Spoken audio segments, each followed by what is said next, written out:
Hey guys, it's Tinker Taylor here today, back with another Pokemon build video. So today we have, I believe it's Quilava, I'm probably saying it wrong. Let me know down below if I am. Sometimes I look them up and sometimes I don't. But Quilava is the second evolution, or I think it's base, first evolution, second evolution. So it's the first evolution, but the second one in line of the three, if that makes any sense. And it is a fire type. So if you do pick the fire starter, this is what it will evolve into the first time, and then it has one more evolution after it, which is the video I will be doing for you guys tomorrow. And I'm kind of I really like what I did. So it's sort of like a cat sanctuary. It was meant to be just like a generic animal sanctuary where it's a bit mountainous and the animals can go off and hide in their little spots and whatnot. But I ended up picking a little bit of a smaller lot, and I don't know, I just pivoted a little bit, and so it just became sort of like a little cat sanctuary for semi-feral cats, ones who probably wouldn't necessarily do too well in the wild on their own, but also would not want to be a house pet. So it's kind of, like a mixture of indoor-outdoor areas for them, lots of places for them to eat food and, have sleep, like take naps and stuff like that. There's medicines and, I don't know. It's just like a sweet little place where the person also lives there. Whoever runs this place lives here.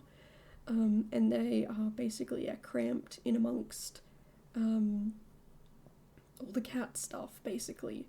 So, yeah. Also, if I do sound a bit, I guess nervous is the best word, I am. I have a job interview today, not that long till it actually happens, but I also have one this time next week. Well, actually, in 15 minutes, but also in 7 days. So I'm a little bit nervous for those. I'm ideally hoping for the second jobs, the one that I'm not interviewing for today, the other one. The one I'm interviewing for next week. But a job is a job, it is what it is. I'll take what I can get. I don't know, job hunting is so hard. It's, you could have all the degrees and stuff like that, and then, I want people with experience, but, to get experience in an entry-level position, a lot of them nowadays are like, oh, you have to have experience and the degree, but it's an entry-level position, so it's been a little bit tough. But hoping that I can at least get one of them. I know for sure one of them will be easy to get, but it's not a forever type job. I mean, I don't think either of them are technically a forever type job, but the other one is probably something that's a little bit more future-proof, I guess. I don't know. It's at this point, a job is a job. I'll take anything. I'll do what I can. Do any sort of thing that I can. I have applied to so many different places, it's insane. And not all of them are related to the degrees I've studied, which is sort of unfortunate because, the degrees I've studied, all of them are must-have minimum years experience in these areas. But, how do you get experience at an entry-level job for that position when that position requires you to have a degree? It's I don't get it. It's so backwards. So definitely been struggling a little bit with that, but things are definitely looking on the up for that. But I am, like I said, very, very, very nervous. I'm an anxious person. That's just who I've always been. So I did not sleep well last night at all, and woke up so many times, and my stomach is unsettled, and I bet you in 10 minutes, or I say in 10 minutes, 10 minutes after the interview, I'm going to be fine. There's going to be no issues, no problems. I'm going to be A-okay. And that's the annoying thing, is, it's why am I so anxious? It's just a little, I've had job interviews before, I've had jobs before, it's not like this is something that's entirely brand new, but it kind of also is, because it's a new job, and it's new people, and I don't know, it's not, I don't know, I'm a panicker by nature. That's what I do. I call it my superhero strength, but also my greatest weakness. I can use it to my strength, but sometimes it uses me. So it's a bit of a back and forth relationship way. Sometimes it works, sometimes it doesn't. Sometimes I can make it work in my favor, other times not so much. You know, I like with the windows that were coming out, I not necessarily anxiety about it, but just like I'm really, really hoping for this thing, but because I do panic a lot, I was like, yeah, those new windows, they're not going to be base game. And jokes on me, they were. So, you know, again, that's me using it in my favor because I'm like, you know what? No, it's okay. Don't be upset about it. Don't panic about it. Don't worry about it. Just, it's not going to be base game. It'll be in the pack. That'll be a little unfortunate, but, you know, that's what it'll be. And I was pleasantly surprised. So, yeah, I don't know. It's sometimes in my favor, sometimes not. And I am pretty open with when it's not in my favor, when I'm struggling with it. I do not have any sort of official diagnosis of anxiety, but I have spoken to some people about it before, some professional peoples, and yeah, the likelihood is if I continued to speak to peoples of the professional nature that I would be diagnosed with something, and I'm sure there's medication and stuff like that out there, but because I do survive without it, I am trying to lean into, I guess, alternative therapy for it. I don't necessarily want to jump straight onto medication because I know medication can really mess you up.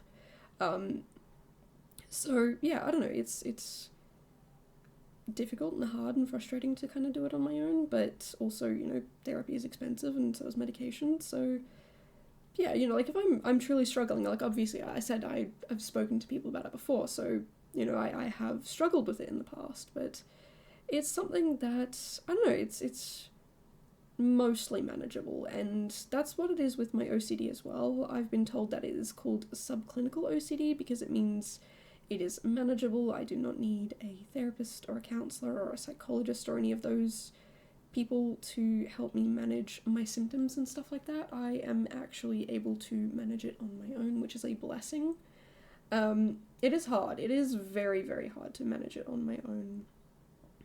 But yeah, also at the same time, I'm not spending $1 bajillion and then worrying about spending $1 bajillion all on therapy to help me with this thing that I've had since birth, basically. So yay for probably genetics. I don't know, it's all over the place.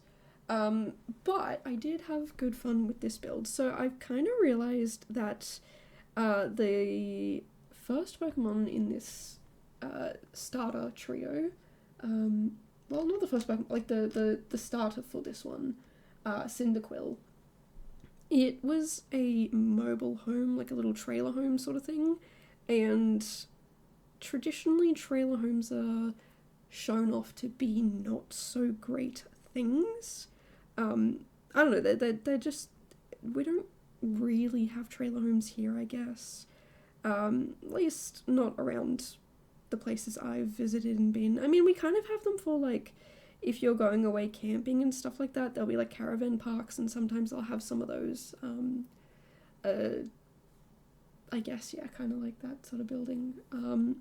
But yeah, I tried to make it really nice. And again, same with this one, like, it's a little bit of a shack on the hill, but I also wanted it to feel really nice. You know, not everything has to be super modern, super beautiful, super sleek. Sometimes it can be a little bit more aged and weathered, and I like the term, I can't think of the term now, but it's basically like this place has got soul, it's got stories to tell, it's got, you know, like you can look at the history of this place. It's not just, you know, some new modern build that's going to fall apart in 3 years because the builders rushed it. You know, it's I mean, not every modern build is like that, but yeah, quite a few apparently seem to be like that at the moment. But, you know, like, there's stories and memories and a history behind it, and unfortunately I've not really lived in a place long enough to get that. Like, there's maybe one house that I lived in long enough to kind of get that, but that was years and years and years and years ago. So, like, for me, I love places like this, and I know some people who do live in places like this or have grown up in places like this, and they're like, I hate it, like it's so old and dingy and run down and blah blah blah, and I'm like, it's not, it's beautiful, like it has such spirit to it. You know, you could go into all the places I've lived and been like, yeah, okay, cool, it's got like, you know, a bathroom that was made after like the 80s or 90s, like it's been renovated and updated enough to be modern, but not obviously like a marble bathroom or anything like that, just, you know, a standard modern toilet that isn't a strange colour, or, you know, just a generic sink, like just a very generic modern bathroom that you could kind of find anywhere, and people are like, you know, like that's nice and I like that. Now our bathroom is like this or that or whatever, and it's running down and there's cracks in the tiles and blah blah blah, and I'm like, you know what, like, yeah, you could look at it like that, but, you know, again, there's so many stories behind that. And you could replace the tiles, let's just say you had the exact same tiles and you replaced the crack ones, right? Now, I don't know anyone who has like this particular problem, but if they did, you replaced it with the exact same tiles that were uncracked, it would still be a very beautiful bath. Like, actually, it would be even more of a beautiful bathroom, because it would still be quote unquote new. So yeah, I don't know. I love walking into places and seeing wallpaper that has been there for 50 years. I love walking into places and seeing, you know, like houses where they have the, you know, when you stand on a doorway and they mark your height and you can see like the kids growing, like that. That is what I love more than anything. It just tells such a beautiful story, and I think if I ever moved into a house, if I ever bought a house with that sort of stuff, I would take that door frame and I would give it to the people who had the house, you know, who owned it before me, or I would frame it, or I would save it somehow, because I'd feel a little uncomfortable living with someone else's story in my house, but also I wouldn't want to destroy it, you know? So I would try and, yeah, maintain as much as possible to keep these stories alive, because it's beautiful. And yeah, I don't know, I think these sort of things should be, I don't want to say a little bit more appreciated, but like, I think I should appreciate them more within my building, because sometimes I don't, and yeah, when I build stuff like this, I really, really do enjoy it. And I think tomorrow's build, I say I think because I haven't quite done it yet, but I think tomorrow's build will sort of be along the same line of, like, it's not going to be a modern build, but it's also not going to be run down, like super run down or anything like that. I'm trying to find that happy medium in the middle where it's you know, nice, but also aged, you know, like a fine wine. That's what I'm aiming for, is a fine wine sort of build. So yeah, I don't know, let me know down below, what are the things you do for your builds that help it look sort of aged but also still classic and homely and beautiful, because I'm definitely trying to balance that out. Don't get me wrong, I still love doing the absolutely grossest, most horrendous builds from time to time. I for a little period of time, I was just in love with the idea of doing the most feral looking builds I could. And yeah, I don't know, now I'm kind of, you know, I still could if I wanted to, but I'm kind of leaning out of that a little bit. And I kind of want to build family homes. I don't know, I feel that calling to me right now. I don't know, I kind of go through different phases of what I want to build, what I don't want to build, what looks good, what doesn't look good. And yeah, I don't know, family homes with lots of love, and, you know, you can see that people have lived here for years, and the stories, and it's beautiful. I definitely feel it's, yeah, very important to build that sort of stuff for me at the moment. I don't know what it is about it, but I don't know, I just want to build more stuff like that. So yeah, like I said, let me know down below, what are things that you do to make it seem a little bit more homely. I do try and not clutter it up as much, because I do want to make sure it's still a mostly usable build. You know, for example, in the kitchen here, I do clutter it up a little bit, but I leave at least one counter clean. The bed, I put a cat bed on the bed. I say cat bed, all animal beds in this game are cat beds to me. But I put it on one half of the bed, so I think the other half should still be usable. I cannot guarantee that, but that was the goal of it, was to, yeah, kind of have it be still usable if you wanted, if you just had one sim living here, and if you had a bunch of cats living here as well. So yeah, that's kind of the vibe of this place, and I hope it's come across that way. I hope you guys have understood that. Yeah, like I've definitely put a lot of love and energy and effort into it.